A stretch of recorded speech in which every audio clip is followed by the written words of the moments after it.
with an average office size of about 250,000 square feet, the size of an average spinning mill, and most of them had that connectivity. How did they get to that stage? I think one of the major reasons has been consumption of software in their domestic market.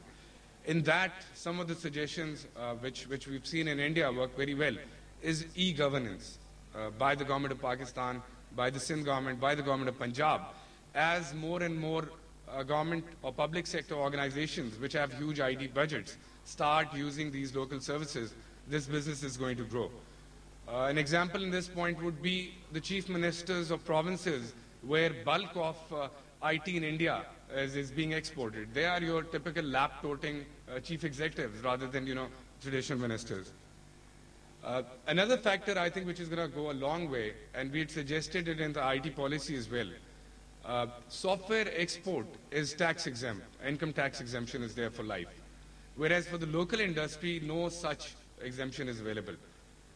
So let's say if I'm an export house, even if I get a lucrative local project, equivalent rate to the US rates which I'm getting, I still won't do it because of the tax reasons.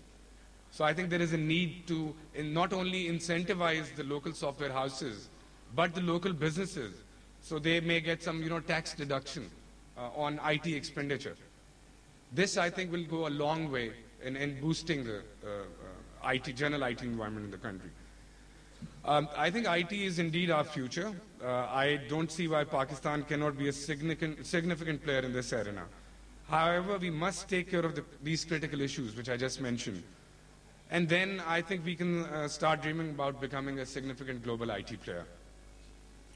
In the end, I would like to thank you all for gracing the occasion. My special thanks to our chief guest, who also happens to be a patron of the software industry, the Consul General US, for taking this valuable time out from their busy schedules to attend this event. Your presence and support, inshallah, will go a long way in promotion of the software activity in Sindh. Thank you.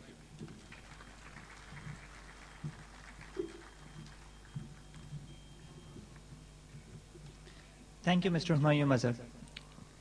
Ladies and gentlemen, I would now like to invite the Honorable U.S. Consul General in Karachi, Mr. John Ernest Bennett, to come up on stage and say a few words. Mr. John Bennett.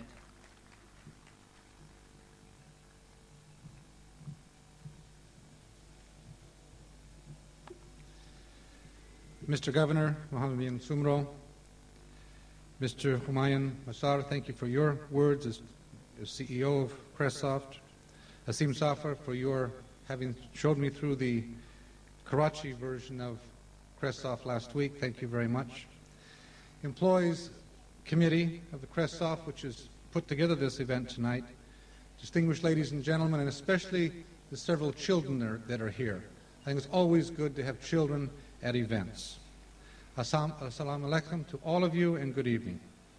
It's indeed a pleasure to be here with you tonight for Nikki and me to participate and enjoy the festivity this evening. Thank you very much.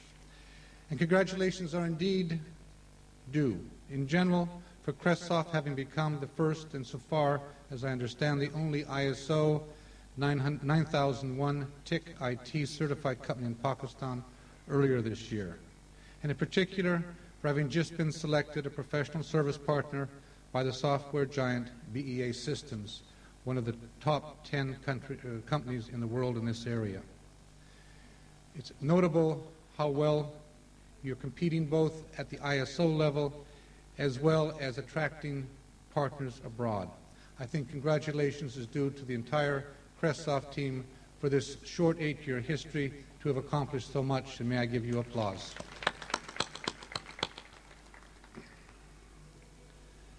Well, here I am, the senior United States government representative in Karachi, the governor's personal advisor to U.S. politics, and the person who should be depended upon for having some answers as to what in the world is going on in the United States. So perhaps a word or two about our elections.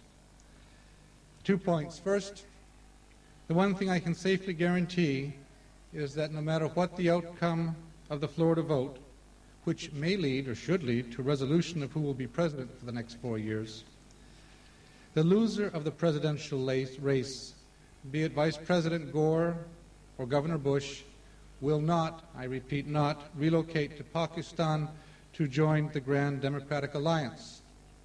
And this is no matter how hard